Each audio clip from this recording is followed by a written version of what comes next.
Hello, my name is Gareth. Oh, I'm a little bit hot on the mic there. Let's just turn me down a little bit. My name is Gareth. You're watching the Hub Online Network. We got a crazy show for you today, so let's get to it. And hello to Karen Warren. Good afternoon to yourself.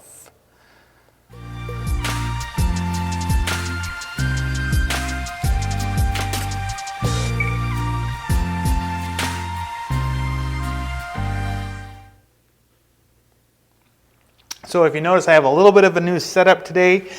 We do have some new people starting with us next week. And so we've had to shuffle around a few desks and stuff to accommodate our new people. So we have a new studio setup that might change for Monday, but let's go on to the show. So we have our new cases, which we don't have today's new cases. It's coming in a written statement that we don't have quite yet. Yesterday we had 9 new cases and 2 new deaths. On Wednesday we had 9 new cases and 1 new death. And on Tuesday we had 11 new cases and 0 deaths. So that is sort of the new numbers for British Columbia. So since I talked to you last time, that's 29 new people that have been infected with COVID-19. So it's not the 25 people that we were having every day a couple weeks ago. So that's awesome news. Keep up the physical distancing, BC. Around the province, and if you're at home and you want to give me a call during my show here, 778-694-4662, and we can talk about whatever you want to talk about during COVID-19. But what John Horgan has been saying is that the state of emergency that has been going on since the middle of March has been extended for another 2 weeks, and that makes this the longest state of emergency in British Columbia's history.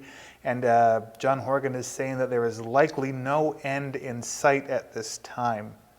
That being said, however, MLAs are expected to return to the Legislative Assembly effective June 22nd. Votes will be cast and democracy will be well served. And they can join either with virtual attendance or in person. We just spoke with our local MLA, Jackie Taggart, and she is saying that she is planning on going to Victoria to have her voice heard at the Legislative Assembly. And you can watch that interview that I did with Jackie on Monday, because it'll be posted Monday morning. Another thing that John Horgan says is we continue to recommend that we stay local. British Columbians have so much to explore and celebrate in their own communities. If we can keep transmissions low, we can begin to look at traveling elsewhere within our province. We must still be patient and respectful. Communities will welcome visitors when they are ready. So support BC tourism in exploring locally. So another thing that he is very interested about, it was an interesting thing. This was not speech, but public thing that he did was on the 27th. So there is the possibility of British Columbia hosting the Stanley Cup this year. Toronto and Edmonton are both in the running for this, and so are a handful of states in America. But the idea is that we can't have, of course, hockey games all over the place right now. And so they're looking at one place to have all the teams congregate and just have the hockey games that lead up to the Stanley Cup. Now, what this would mean is there'd be nobody in the stands, just the hockey players. And that seems to be a way that sports is going at the moment. But that would be an interesting thing if we could have that in BC. I know that a lot of, or hearing from what the States is saying, is that there would be too long of a wait period because each team from the States would have to quarantine for 14 days once they cross the border. Whereas apparently that's not a thing if you go from Canada to America. That's not a thing, which is interesting.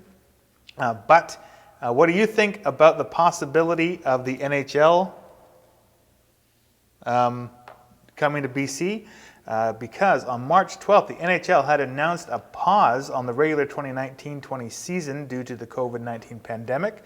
Provincial Health Officer Dr. Bonnie Henry is open to idea of Metro Vancouver becoming a host region for National Hockey League to resume the season, but players would need to ensure proper physical distancing, hinting all visitors may be required. It would be required of all the players on the ice. There are also a handful of American cities looking to host. So that is the update from John Horgan's meeting the other day. Now we have a bunch of local updates. So one of them being from School District 74. So many of our older students have seen information about the current pandemic and the health precautions that they will need to follow if and when they return to school. Their ability to process that information helps them adjust to the different schedule and different safety measures they will see. Younger children may find this more difficult, as they may be expecting things to look the same as when they left. As adults, we want to help them prepare by talking to them about what might look different at school. So some of the things that might be the same and might be different are, so you can still walk to school, you can still have a family member drop you off, you can still take the bus, and you can still, and you will still come into the school things, or into the school setting. But you will go straight to class. When you get there, the adults will help you, and the adults will help you know what to do and where to go. Your family members will drop you off instead of bringing you inside. You might see fewer students on the bus, and the driver might have a mask. You might use a different door. The adults will help you know which door to use. And as for school supplies, you will have the things you need for school at your desk or table, and you will have a backpack with a water bottle, a change of clothes, and some snacks. However, you might see fewer supplies, and you will have your own things other than sharing with others. You will not use a locker. You will store the backpack in your classroom. So those are some differences and some similarities to things that students are going to see if or when they go back to school. For it is a go back to school on a volunteer basis. The idea is to practice now for the fall or September, when the school really opens up more. So if you are comfortable sending your kid to school, let us know. And if you're not, let us know. And tell us the reasons why you feel comfortable or not. It'd be interesting to see what the debate or conversation is over this particular topic. So that is an update from School District 74. As for the flooding in Cache Creek, the water level in the Bonaparte River continues to rise and fall as it races through town, but the dry weather is on our side at the moment. Rain will likely cause a noticeable rise in the river. The evacuation order of the property on Old Caribou Road has been rescinded. However, there is still approximately 175 properties on the evacuation alert. The village of Cache Creek has extended its state of a local emergency due to the bank damage caused by the fast-moving water of the Bonaparte River. Because of the lengthy state of flooding, the banks are saturated and could give away without any warning. What may look like a safe place to stand could severely be undercut and crumble into the river before you know it, so stay back and stay safe. The village is looking into how it can have the province declare this flood a disaster so that affected residents can apply for disaster financial assistance. Village Public Works staff continue to monitor water levels, bank erosions, and debris in the river. So a few reminders: bank erosion is still a problem, so stay 10 feet away from the water's edge. Keep children and pets away from the riverbanks. If you have items near or on the riverbanks, please move them away carefully. And remember to maintain COVID-19 physical distancing and protocols. Keep your distance and wash your hands. Now, also, this coming weekend is a special weather statement. So strong thunderstorms late Saturday, followed by significant rainfall on Sunday. That's for this coming weekend. the 30th and 31st of May. So a significant change in the weather will arrive on Saturday as a low pressure system enters BC from Washington State. Ahead of the low Saturday afternoon, atmospheric conditions are potentially conducive to strong thunderstorms with frequent lightning and very strong wind gusts. Heavy rain may accompany these storms. So that is a very good recipe for water to come back up, even though it's going down a little bit. So please, over the weekend, be prepared for these heavy rains. Stay safe, and we will, of course, talk about everything that happened over the weekend on our Monday show at 3. Also, a public notice from the village of Cache Creek. So public notice, use caution. Heavy equipment will be doing some work around the Todd Road Bridge in Cache Creek this afternoon. So please use the access next to the Star House restaurant. Thank you for your cooperation, the village of Cache Creek. Now, what do we got? Let's talk about historic Hat Creek. After much deliberation, we are sad to announce that we will not be reopening for the 2020 season. There will be no historic tours, camping, rental cabins, or restaurant services available.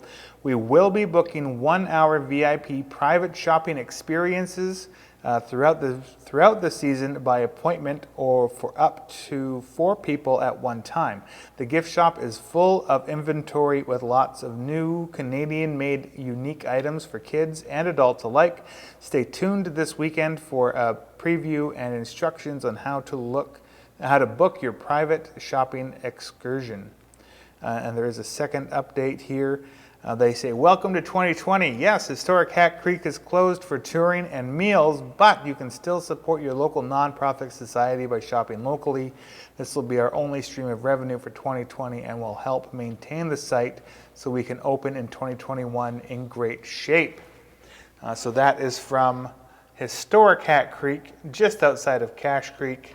And so then we move on to the Ashcroft and District Fall Fair.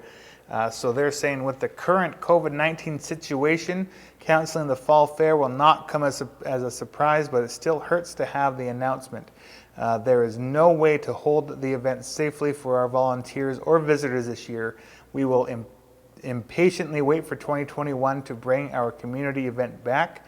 Keep making those COVID crafts, and we will see everyone next year. And that is from the Ashcroft and District Fall Fair. And of course, other things that have been canceled around the area has been Graffiti Days and Thunder in the Valley drag races, which are two big things that have been going on in our area for a long time. Well, Thunder in the Valley just started up again last year, but for everything that is shutting down, I know it sucks, but 2021 is just a year away, so hopefully things can be better by then. In Ashcroft has a new CAO. So the Village of Ashcroft appoints Daniela Dick, who has accepted the position effective June 7th. So Council for the Village of Ashcroft is pleased to announce that Ms. Daniela Dick has accepted the position of Chief Administrative Officer. Ms. Dick has more than 11 years of local government experience and joined the Village of Ashcroft management team in April 2019 as the Deputy Corporate Officer. She is a longtime resident of the area and is excited to be leading the team in Ashcroft.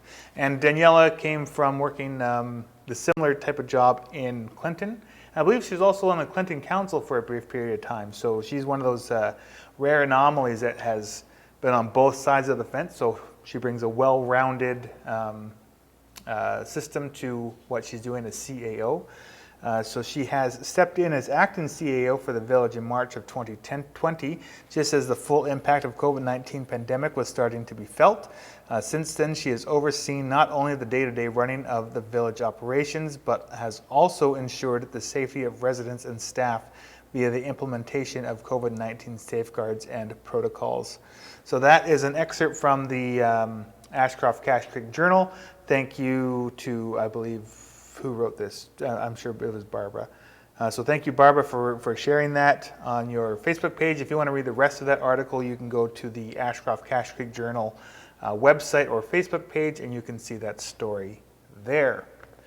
Now, what do we got? Work BC. So I got this just after I went offline on Monday.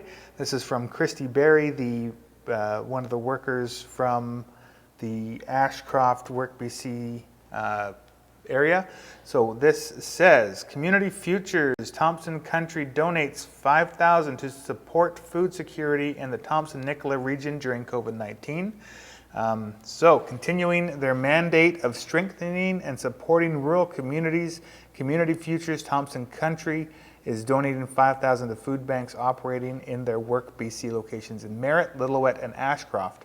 This donation will come at a critical time when concerns over the COVID-19 pandemic continue to affect communities across Canada. This crisis has created challenges around food access, especially for the most vulnerable Canadians. So that is awesome news, and donations have been provided to Nicola Valley Food Bank Society in Merritt. Nicola Valley Food Bank Society operates from Tuesday to Thursday in Merritt. Ashcroft and Area Food Banks, South Caribou Elizabeth Fry Society in Ashcroft, and Lillooet Friendship Center in Lillooet, BC. So that is awesome. Thank you to Work BC and Community Futures for setting that up and passing that money along to people who really need it. Speaking of people who really need to be talked about right now is, and I meant to share this again on Monday, was an update from the Equality Project. So they say, hello Gareth, the Equality Project has decided that this Monday, and this would have been at the beginning of the week, this Monday we will continue to have takeout meals from 11 a.m. to 1 p.m. as before, but we'll place several tables and chairs on the lawn, allowing our clubhouse friends to sit and have their lunch in a physically distancing fashion. Yes, it is very different, but we need to stay the course if we're eventually going to want to get back to doing things the way that we had. We will seek to do even more sanitizing and take precautions. That is an update from Joan Henderson of the Equality Project. So thank you, Joan, for everything that you've been doing.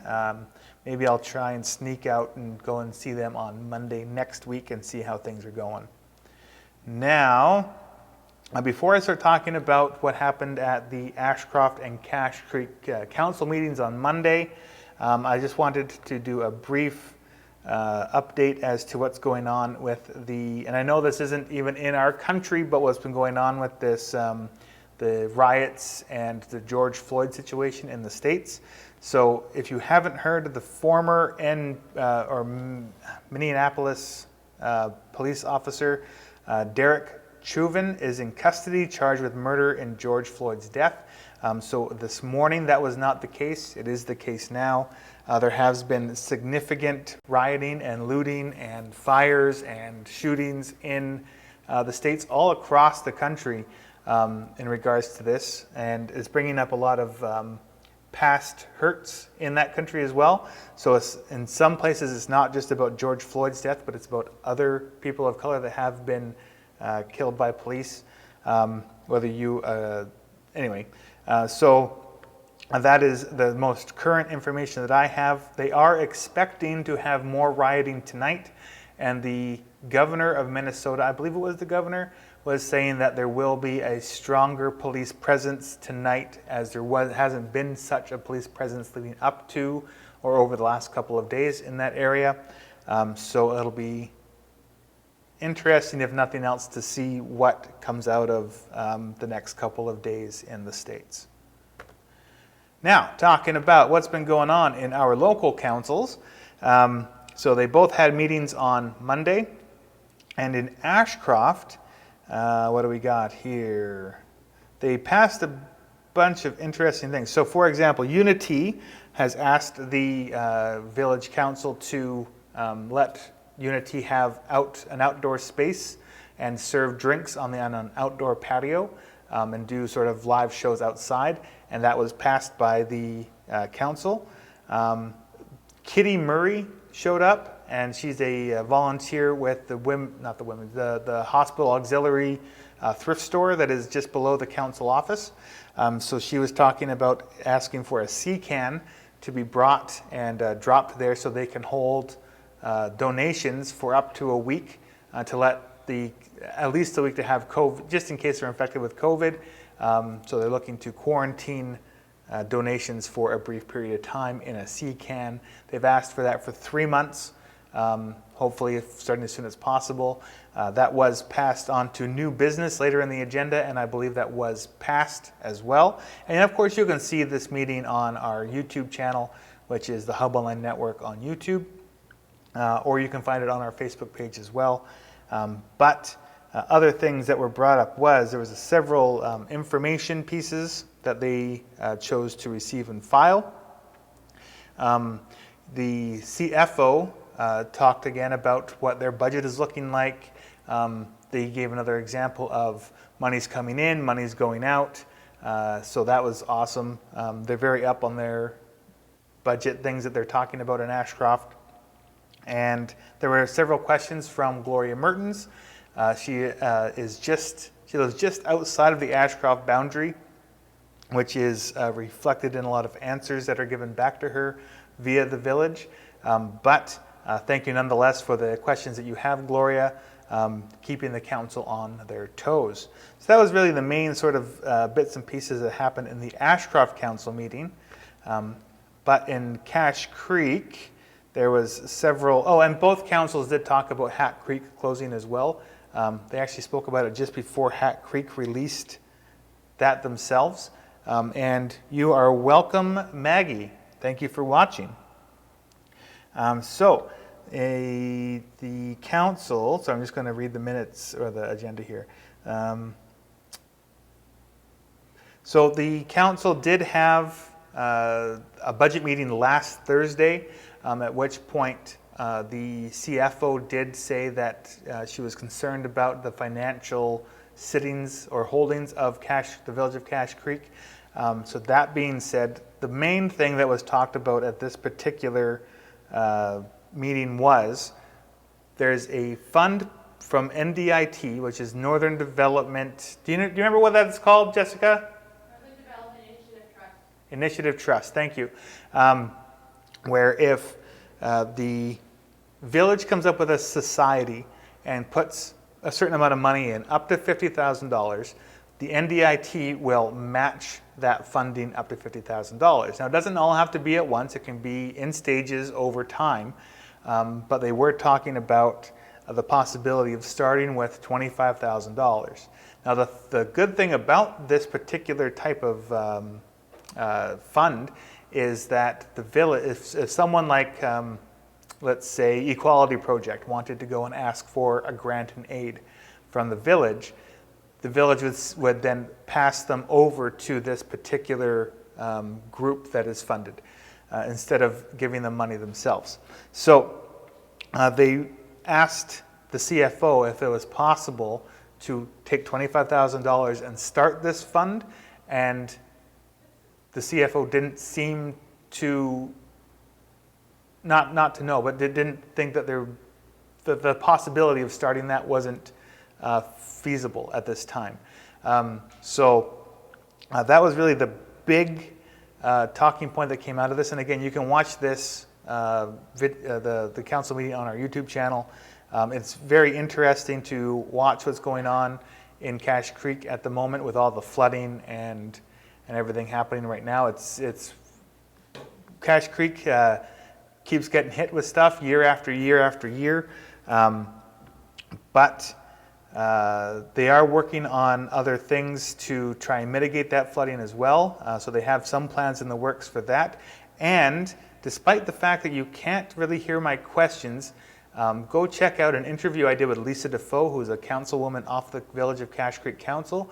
She talks more at length about some things that they're trying to do, the history of the flooding, all that kind of stuff. She's been a councillor for about 9 years, so she's been here the longest out of everybody on the council. She has a lot of really good information, so check out that interview again on our YouTube channel. Other things that they talked about was the East Trans-Canada Highway Bridge. So a meeting was held with CFO Martini, Utility Services Foreman Steve Peacock, Fire Chief Tom Moe, and Stanek Consulting Representative on May 20th. and a copy of the agenda Class B budget is in the drawings and attached. So they are talking about making a sort of overpass bridge thing so they can get at a culvert by the fire hall in Cache Creek, and they're hoping that that would alleviate some of the pressure and halt some of the flooding. So that is something that is being looked at in Cache Creek at this time. So that is really all the, yes, we are strong, Maggie. So that's really all the sort of the bigger talking points that happened. I am looking at starting another not weekly, but bi-weekly show that goes in more in depth as to what the councils are talking about, because there is a lot of information that does get not glossed over, but passed over due to time. So for example, if they say item 7.1, are we going to vote on this, and they all vote yes, it's hard for the public to know what item 7.1 is unless you read the agenda. So I am looking at starting another show that goes more in depth into those types of things. So stay tuned for that. And Soup's On is still doing their Friday morning voucher handout to people that might need a meal or two. So if you know of someone in that position that doesn't know about Soup's On, it's at St. Albans Church from 11 till 1. They're handing out vouchers to local restaurants where they can go and get a lunch or a dinner. So check that out as well.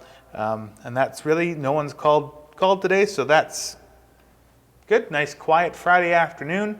That's all the stuff that I have for you. So be sure to check us out on Monday at 3 p.m. Have yourselves a fantastic weekend. Stay safe and keep your physical distancing up. And make sure to check out an upcoming interview that I've done with Jackie Taggart that'll be coming out on Monday, as well as an interview I just did with Pamela I from Revelations that'll also be coming out on Monday.